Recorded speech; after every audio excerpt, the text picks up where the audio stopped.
वैज्ञानिकों के एक समूह ने एक ऐसा खुलासा किया है जिससे आपका दिमाग हिल जाएगा। वैज्ञानिकों का दावा है कि धरती की अपनी बुद्धि है, इसका अपना दिमाग और बुद्धिमत्ता है। ये एक इंटेलिजेंट ग्रह है, यानी कि धरती जीवित है। ये स्टडी हाल ही में इंटरनेशनल जर्नल ऑफ एस्ट्रोबायोलॉजी में भी प्रकाशित हुई है, जिसमें कि ग्रह बुद्धिमत्ता यानी कि प्लैनेटरी इंटेलिजेंस की बात कही गई है, यानी कि ग्रह के पूरे ज्ञान और तार्किक क्षमता की चर्चा की गई है। सबूत के तौर पर साइंटिस्ट बताते हैं कि जमीन के नीचे फंगस की एक विशाल परत है जो पूरी धरती में फैली हुई है। ये आपस में संदेशों का आदान प्रदान करती हैं। इसका एक बड़ा नेटवर्क है। ये एक अदृश्य बुद्धिमत्ता का प्रदर्शन करती है, जिसकी वजह से पूरी धरती की स्थितियां बदलती रहती हैं। अगर इस तरीके की प्रक्रियाओं को पकड़कर उनकी जांच की जाए तो हम जलवायु परिवर्तन यानी कि क्लाइमेट चेंज, ग्लोबल वार्मिंग जैसी घटनाओं पर धरती की प्रतिक्रिया को समझ सकते हैं। हमारी पृथ्वी पर शुरुआती जीवन यानी कि फंगस जैसे जीवों से लेकर इंसानों जैसे जटिल जीव मौजूद है।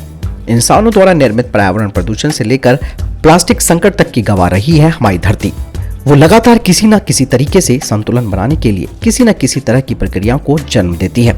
अमेरिका स्थित यूनिवर्सिटी ऑफ रोचेस्टर में फिजिक्स के प्रोफेसर ने कहा कि इंसान अभी तक धरती की भलाई के लिए सामुदायिक स्तर नहीं जुटा पाया है, जैसे वो त्योहारों के लिए साथ आता है या फिर बीमारी के खिलाफ होता है। उदाहरण के लिए आप ऐसे समझ सकते हैं कि मान लीजिए पेड़ पौधे एक समुदाय है। उन्होंने खुद को जीवित रखने के लिए वैश्विक स्तर पर एक प्रक्रिया शुरू की है जिसे फोटोसिंथेसिस कहते हैं। प्रक्रिया सामुदायिक स्तर पर पूरी धरती पर हो रही है। बदले में क्या मिला? ऑक्सीजन।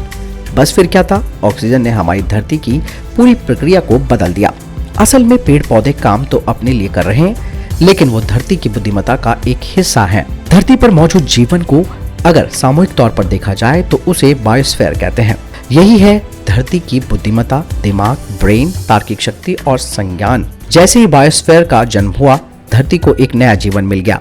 धरती खुद से अपने बारे में सोचने लगी, वो संतुलन बनाने लगी। जब धरती पर किसी एक कोने में कुछ गड़बड़ होता है तो दूसरे कोने में वो कुछ ऐसा कर देती है जिससे संतुलन बन जाता है।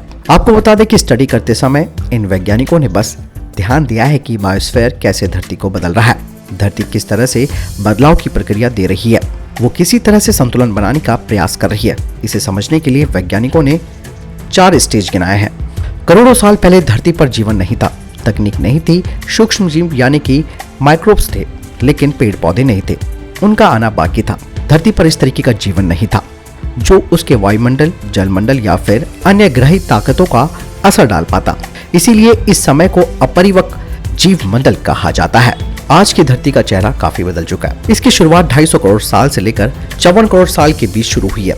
महाद्वीप बने, पेड़ पौधों की शुरुआत हुई, फोटोसिंथेसिस की प्रक्रिया शुरू हुई, ऑक्सीजन बना, वायुमंडल शुरू हुआ, ओजोन लेयर बनी, बायोस्फीयर बनता रहा, जिसकी वजह से धरती के वायुमंडल पर इसका असर पड़ने लगा और बाद में धरती पर भी इसका असर पड़ने लगा।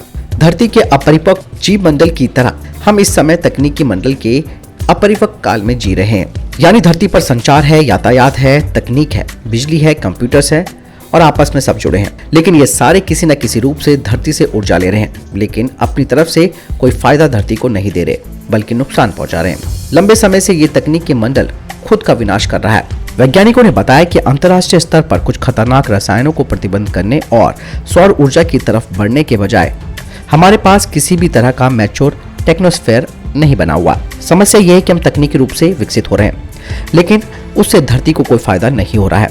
जब हमारे कंप्यूटर्स, स्मार्टफोन, सैटेलाइट्स, यातायात के साधन आदि से धरती को फायदा होगा, तब एक मैच्योर टेक्नोस्फेयर बनेगा और धरती और बुद्धिमान हो जाएगी। आपको क्या लगता है दोस्तों इस पूरे सिनेरियो के बारे में? मुझे कमेंट सेक्शन में लिखकर जरूर बताएं। मिलता हूं नई वीडियो के साथ। ख्याल रखिएगा अपना। नमस्कार, जय हिंद।